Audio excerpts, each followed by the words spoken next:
Okay, so I forgot to record the audio, so this is going to be a voiceover, but I did question number 8 on the review sheet. I'm just writing down the problem now.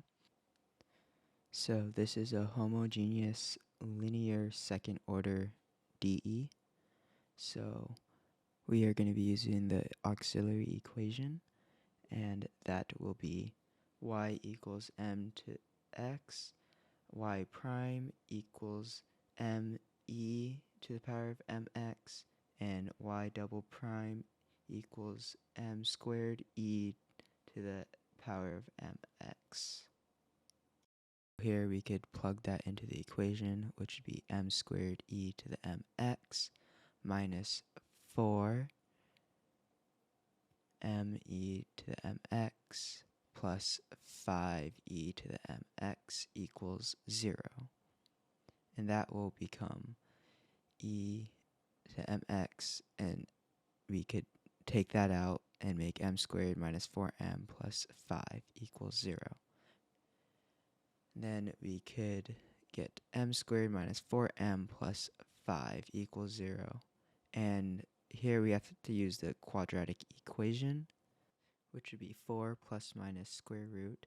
I wrote 4 here, but it's supposed to be negative 4 squared minus 4ac, which would be 4 times 1 times 5, all over 2a, which is 2 times 1. So now it's just simplifying from here. So that would be 16 minus 20 over 2. And that would be 4 plus minus square root of negative 4 over 2, which would be 4 plus minus 2i, or I wrote 4, the square root of 4i over 2, equals 4 plus minus 2i over 2. And we can simplify that to 2 plus minus I. I'm going to add a 1i because it'll help us in the future. So alpha equals 2 and beta equals 1.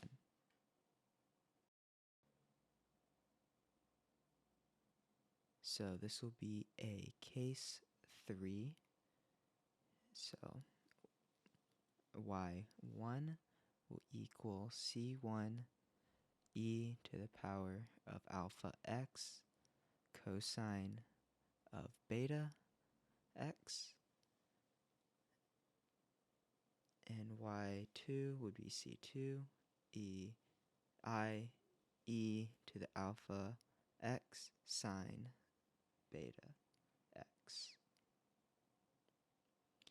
So plugging in the numbers, y1 equals c1 e to the 2x cosine beta, which would be 1, so cosine x.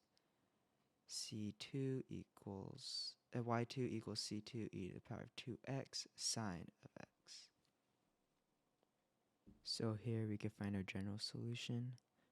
So it'll just be both of them added together, c1 e to the 2x cosine of x plus c2 e to the 2x sine of x. So here we want to plug in our values at the beginning, but first I want to find y prime. So here we'll use the product rule. So that would be the derivative of e to the 2x. So I'm going to put c1 2 e to the 2x and then times cosine of x.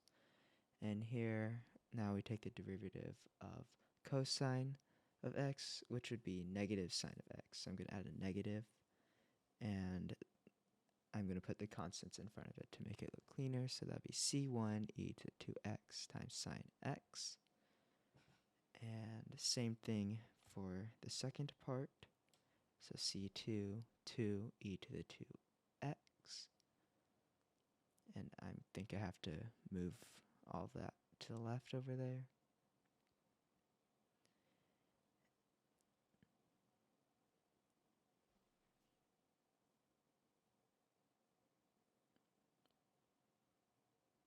So then I would add c2 e to the 2x, and the derivative of sine x is cosine x.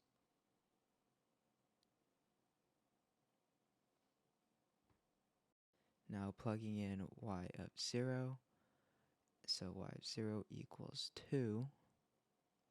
So that would be c1 e to the 0 cosine of 0 plus c2 e to the 0 sine of 0 equals 2.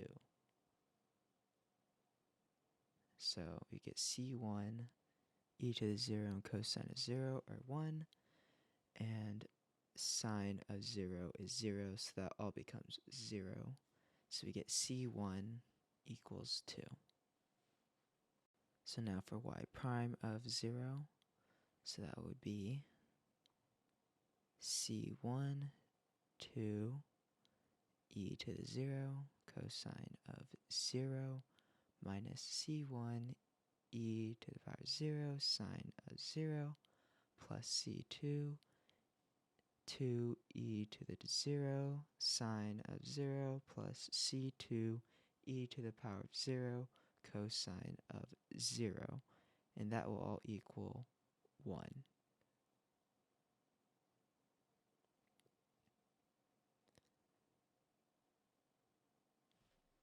So now simplifying, c1 e to the 0 would be 1, cosine of 0 would also be 1.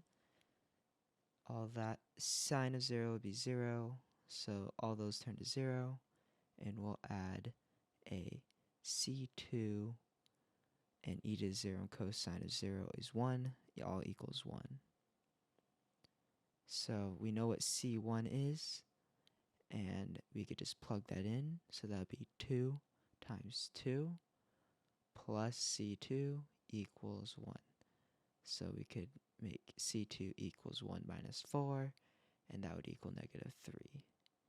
And now we just plug everything back into what our general solution was, and that would be y equals 2 e to the 2x cosine of x plus, or that would be a minus now since that is c2 equals 3, so it's minus 3 e to the power of 2x sine x.